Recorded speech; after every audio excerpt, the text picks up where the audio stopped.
A useful philosophy contains more than a collection of words. The words must be made flesh. They must be lived. They must be embodied, felt, and experienced. Today, then, I'll pick up from where I left off with the Four Noble Truths, which provides the conceptual framework for the Buddha's life philosophy. And then once we've refreshed ourselves a bit, I'll move into the Noble Eightfold Path, which asks us to live this understanding. All right, let's quickly recap what we learned. First, it's important to remember that the Four Noble Truths hold the intention underlying the Buddha's entire philosophy. That intention being to understand and alleviate the suffering in the world. Without understanding this aim, we can't get very far, since it holds the entire framework in place. So, keeping this in mind, the Buddha then opens our eyes, hearts, and ears to four important things about our precious human experience. Truths not to be accepted dogmatically, but to be examined and understood directly for ourselves. They are 1. The truth of suffering, or dis-ease. 2. The cause of this dis-ease. 3.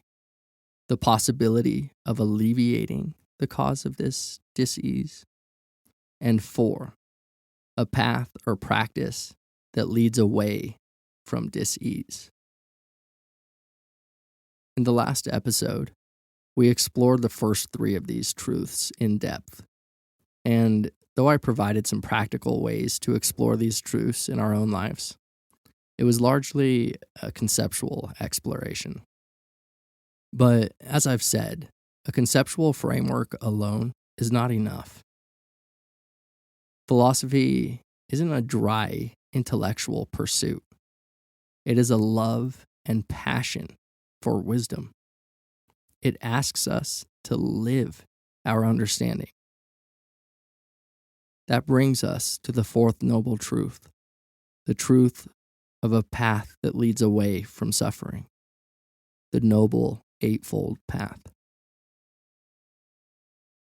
Together, the Four Noble Truths and the Noble Eightfold Path form an indivisible whole called the Dharma, which we can think of as the truth, the law, nature, life, reality.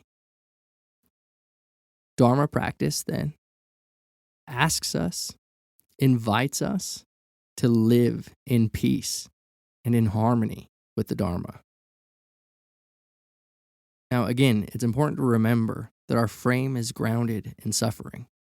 So, if we're looking at truth or reality, we have to admit that suffering is a part of it. Dharma practice, then, asks us to live in peace with the truth of our own suffering. It invites us to open to it. It asks us to be interested in it so we can understand its causes and conditions, so we can see how it arises and how we so often collapse into it.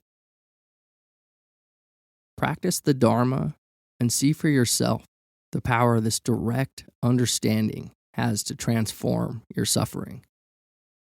Let your suffering unfold into a free, open, and creative expression of love, joy, peace, and compassion. Okay, well, enough preamble. So, what's the practice? Well, it's divided into 3 arenas of training. First, a training in wisdom. Second, a training in ethics. And third, a training of the mind. Today, we're going to discuss the first of these 3 arenas, wisdom. Wisdom training in the Buddhist framework consists of 2 components. First, the cultivation of a worldview, or an understanding that is based in truth or reality. And second, the cultivation of thoughts that align with this worldview or understanding. Today, I'm only going to talk about the first, since in this little bit, there's already way too much to chew on and digest. Everything, I mean everything, unfolds from understanding.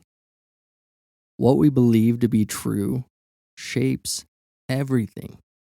It shapes how we think, it shapes how we talk and act. It even shapes how we experience the world. The entire path, then, begins here with our worldview. It begins by seeking to understand ourselves, the world, and our place in it. This worldview is what orients us and sets our direction on the path. In his own pursuit of understanding, the Buddha held two worldviews, or what you can think of as two sets of lenses, which he wore like bifocals to look at the world. He called these two lenses, or worldviews, one, the worldly or relative view, and two, the ultimate view. And of course, as always, the Buddha doesn't ask you to take these worldviews on authority. He invites you to explore them for yourself. With the worldly view, the Buddha explored the Hindu notion of karma and noticed that actions not only have internal and external consequences, but that the seeds of these karmic results lie in the intention and motivation at the root of our actions. When our intentions are motivated by generosity, loving kindness, and wisdom, the karmic result is a sense of ease, peace, happiness, and love. When our intentions are motivated by greed, hatred, and delusion, the karmic result is dis-ease, agitation, discontent, and suffering. Again, this isn't something to take on dogma, but rather it's an invitation to know this through your own direct investigation. Now, what's cool here is that when we put this understanding into practice, we gain a kind of creative freedom in our lives. When we realize that our intentions and motivations shape how our inner lives unfold, we can begin to paint our own lives. We can take responsibility for our own well-being. This, of course, is its own practice, a practice that lasts a lifetime.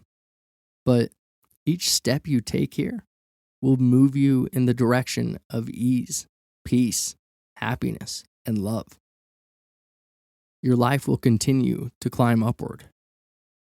And what's more is that this worldview or understanding of karma in your own personal life will eventually become a bridge into the Buddha's next worldview, the ultimate view. Once your heart and mind have softened and opened through the practice of goodwill, a remarkable sense of peace will sprout from within. And as a consequence of this peace, your mind becomes more focused, becomes brighter and more vivid, which then allows you to look more deeply at the Dharma. It allows you to look more closely at the nature of your own mind. Once you cross this bridge, your eyes of wisdom will open. You will get a glimpse of what is referred to as the highest peace, true freedom, or liberation. With the ultimate view, the Buddha looked beyond himself. He looked beyond the chain of karma, beyond the relative world, beyond the world of concepts, until he penetrated the ultimate nature of reality itself. Here, he realized there exists only a seamless, interconnected world of constant change. And what's more is that in a world of constant change, there is nothing that can reliably be called self. The world is entirely whole. When we look closely at experience, we can witness directly for ourselves this undivided whole. We can see, feel, and know that everything is in constant flux, seamlessly connected. We too can witness that there is nothing stable enough to be called self. We can see that the appearance of things is just that, an appearance that arises when awareness collapses into thought. But when we step back, when we orient from that which is aware of thought, when we orient from that space which is prior to it, which holds it, we can see that thoughts are arising, changing, and being known in and as awareness, which is wide open, formless, boundless, and free. When we examine the nature of thought, we can understand that thoughts are what break the world into pieces and relate them to one another. But outside of thought, there exists no boundaries or separations anywhere. Outside of thought, there are no lines that divide the earth into states, nations, and countries. Outside of thought, there's no good and evil, no right and wrong, no pleasant and unpleasant. Outside of thought, there's no up and down, no left and right, no backward and forward. There's no space and time, no objects and things, no self and other. There is only the world, a seamless and interconnected whole. There's just it, whatever it ineffably is.